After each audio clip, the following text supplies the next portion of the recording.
withdraw money from Bybit to my bank account. So how to withdraw money from Bybit to my bank account? Now in this case, money it will be one of these cryptos like USDT, USDC, or Ethereum or Bitcoin.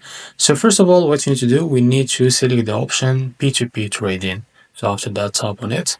And as you can see here, select the sell because we want to withdraw our money from Bybit to my bank account.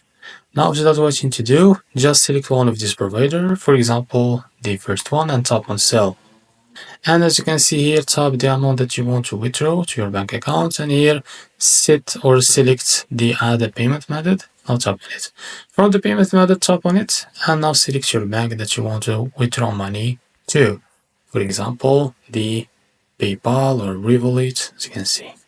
Now shall we select the bank account or your bank account? As you can see, you need to provide your information of your bank that you selected. For example, the payment details. As you can see, please enter the payment details of your account. So after you provide this information of your bank, now you can tap on confirm and you can withdraw now money from your Bybit account to your bank account. So this is how to withdraw money from Bybit to my bank account. If you found this video helpful, please like and subscribe. See you next video.